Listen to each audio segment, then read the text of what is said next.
But yo, Mav, you know what's dope? As far as your story in comparison with your story, going from battle rap and going into the podcasting world, is that he just went from battle rap into the rap world. Right. You understand, as far as getting a deal. Right. But it's still a great comparison. But that was the method, because if you didn't have $100 grand to put in a promotion and recording and all that stuff, you battled. Right. You battled because your name would travel. Right. And you know, when you're walking into those offices and nobody know who you are, you just got that one moment. Mm-hmm. You know what I mean? Mm-hmm. But if they know who you are before you walk in, off the strength of whatever you tearing rappers up resume. Outside, right? It's different. Right. Yeah, also two separate eras though. Yeah. Like between his era and your era. Yeah. Bimmy, he actually came here and told the story about, we told the story about him seeing me battle and wanting to sign me to Def Jam. Oh, I remember. Yeah. I remember seeing that episode. Word. Bimmy was one of the dudes that like was one of our, I mean, obviously Queens, right? But like, but it's more about like, that was the other thing too. You know, when I was coming up also, you know, Fat Cat, Tommy Mickens, like all those dudes were like the guys who looked out for me. Right. Like, you know, I never got robbed in a quarter. I never got stuck up. You know, my favorite line is, I can walk on any Martin Luther because I know every shooter on every Martin Luther. Like I just, it became, I was okay walking by myself. Right. Because everybody was just showed me so much love and I just showed them so much love. Like I'm one of these people that I'm really good at remembering names, not just faces. Right. You know, and it goes back to what Wes said to me in that office. It goes back to the fact that I appreciate everything that I've had the opportunity to get, right, to receive. Right. You know, it's just, even with Nas, you know, Nas coming to see me in the studio when I was doing Back to the Grill, there was no way I was going to take advantage of a 17-year-old kid. It just wasn't going to happen. Right. I was going to make sure he's protected. Like all Nas ever asked me for is make sure to get his mother out the project. You know, the thing that was really a born-to-born moment for me, a full circle moment, when I delivered Nas his checks on the 40 side, I went to his building. I was looking out his mother's living room window, and from the 40 side you could see 59th Street. And I always saw that as a beacon of hope. That past the bars was paradise. Right. And some 27 years later, I'm watching Ozark. And I'm watching the first episode of the final season. Yeah. And they used Illmatic for the entire show. Yep.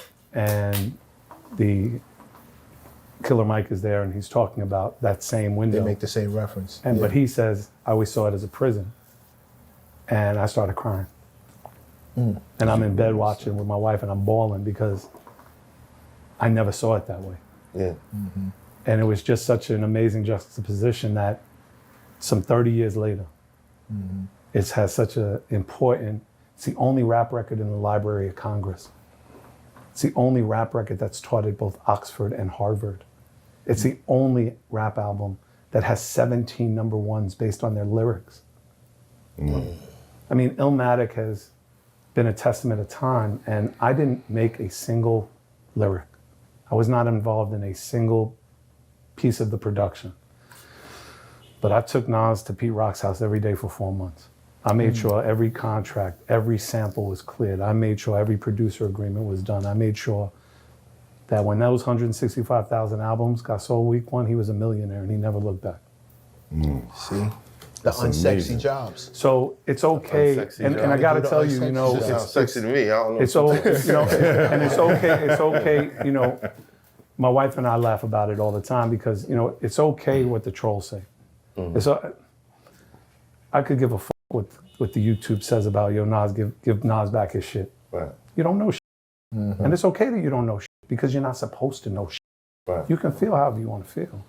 I know what's real. Right. I know what my checks say. And I know what I earned.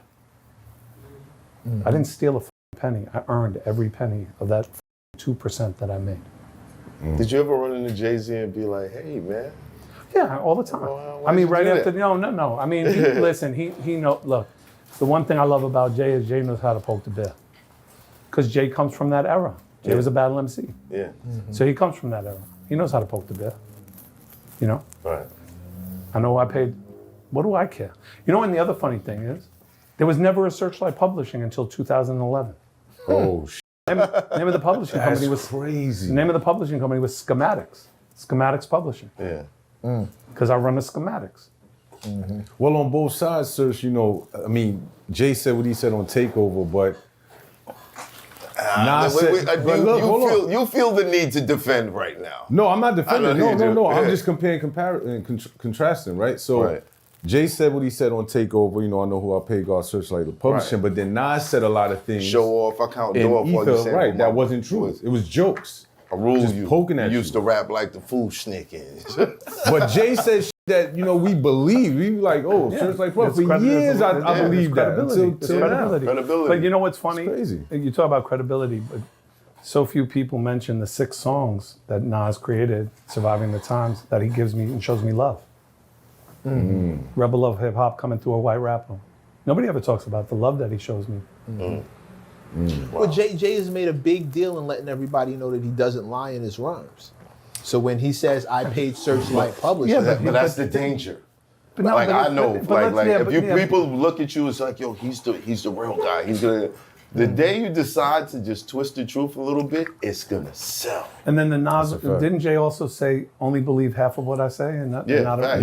nothing of what I, nothing Nothing what what you you hear. hear. And with only that half of what said, you I will see. kill niggas dead. You know what I'm saying? So it's like, why can't this just be, you know, what it's always been, which is a beautiful essay of wordplay, and let's appreciate the wordplay. You know what I'm saying? Like, it's always come down to how, Real, not even real, authentic. authentic. And sometimes we have to scale back and say, yeah, it comes from an authentic place because we live in an authentic place. if the man says authentically, you ain't get a dime, dude. You was getting fucked then. I know who I paid, God, Searchlight Publishing. There's no way to see it. There's no innuendo in it. It just is what it, Yeah. You know what I'm saying? Like it's just a statement. It doesn't sound tongue in cheek. It sounds Yeah, but it was also Right. it was on a battle run. It's a battle rap. and Right. like yeah, but the whole point of that specific battle, I think one of the reasons why it gets so much credence is because of the authenticity that we believe to be. Yeah, I in mean, those it was. lines. Listen, it was our Ali Frazier. I showed you your first tech. Yeah, Yeah, when with Tech Large on the dresser. Professor. Yeah. and then the stories come out corroborating that he did show him the first. So why wouldn't we? Why would we Not believe believe that? that, I also right. and yeah, not but believe I, this again, other? I think that I think in my case, not in every case. I think in my case, it's easy to blame the white man. It's not true, but it's easy because it's believable in 9 times out of 10. It's easy to believe That in one 9 man times out of fucked you 10. over. It's already a sold story.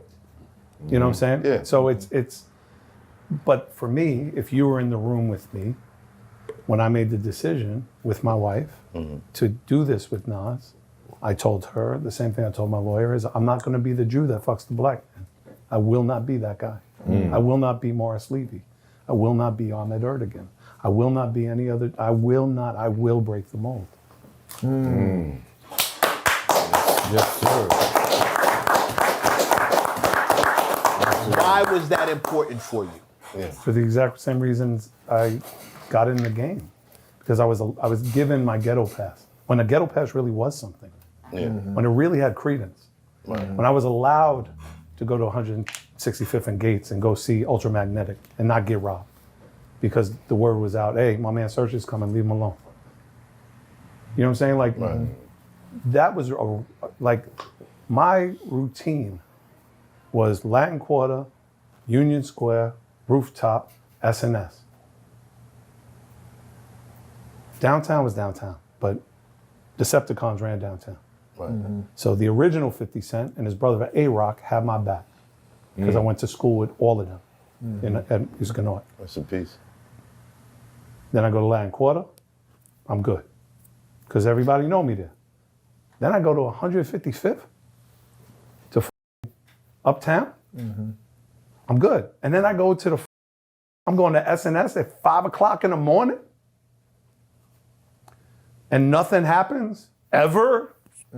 Nothing. It's because of the respect I gave people, and because they knew I was not coming in to do anything that was counterintuitive. I was not here to be, Chuck D used to lovingly refer to me as his favorite white spy. Because it would take